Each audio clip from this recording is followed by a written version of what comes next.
Hello, everyone. Can you hear me all right in the back? Awesome. So I would like to introduce myself. I'm Zenobia. I use they, them, and theirs pronouns. I'll be talking about part of my research for my master's thesis, looking at the status of night smelt in Northern California. I would first like to start off with an apology. The statement of my presentation was not fully accurate for the readings of the list of the symposium. So this is a revised title, just the status of night smelt in Northern California.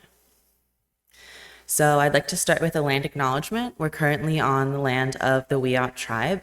Eureka is known as Juriji, and I think that as a scientist, it's important to include indigenous knowledge and ancestral land acknowledgements within any presentations and papers. So night smelt are known as Chuhani in the Tolowa-Dini language, and here you can see some in the net. This species lives near shore. It's oviparous. They spawn in the surf swash at night, hence the name night smelt. This differentiates them from surf smelt or day smelt. They live to up to 3 years old. They have a short lifespan and fast reproduction. So this is a fish that falls into that forage fish category, where oceanographic conditions each year have a pretty big impact on their populations for the following. And they can be up to 23 centimeters in total length. So this species is widely distributed across the west coast of North America, all the way north to the Humboldt Bay of Alaska, and has been detected as south as Point Arguello in California. So why would we be looking at night smelt? They have importance for the tribes for cultural reasons. So tribes have been noting the decline of all smelt species in this area for decades. Additionally, they have ecological importance.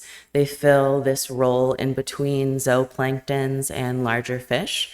So we know that they eat polychaetes, mysids, and they are fed upon by salmon, perch, marine birds, marine mammals, as well as land mammals.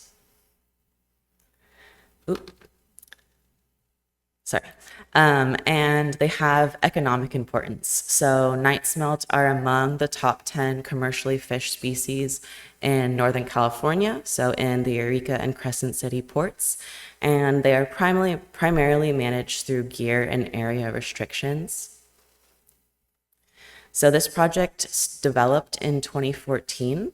The Commercial Beach Fishers Association, California Department of Fish and Wildlife, as well as the H.T. Harvey and Associates studied night smelt across these 6 beaches. So the northmost is Kellogg Beach, which we call Yana Set, as the Tolowa-Dini language names it. Gold Bluffs Beach, which is in the national and state parks. Freshwater, Luffenholtz, which I'm sure many of you have been to, Mad River, and then our southernmost beach is Centerville. So this group sampled adult night smelt in these 6 locations, and we're estimating catch, length, weight, and sex ratio. Additionally, they sampled for environmental variables, and they collected the otoliths, which are the ear stones that we age fish with, but they were not able to effectively age those fish. My picture's sideways, but that's me. So one of my objectives for my thesis was to compare the abundance, the length, the weight, age, sex ratio, and timing of reproduction between 2014 and 2021 using the Western scientific method. So for our methods, we replicated what they did in 2014. We sampled from March to September of 2021 across these same 6 beaches. We sampled on an outgoing night tide per commercial fishers recommendations. We sampled for at least an hour so we could standardize catch per unit of effort. We used an A-frame net, which is what has been used for time immemorial to catch smelt species in this area, and we measured environmental variables. So for our results, in 2014, they caught over 5,000 fish, and I got to age over 1,000 otoliths. In 2021, we caught 539 fish. I aged 383 otoliths. The environmental variables are pretty different, but not significantly between the 2 years. So the temperature range in 2014 was from 7 to 15.5. We see that really high temperature because of the marine heat blob. The salinity, 28 to 33. Sediment, 0.42 millimeters to 3.36.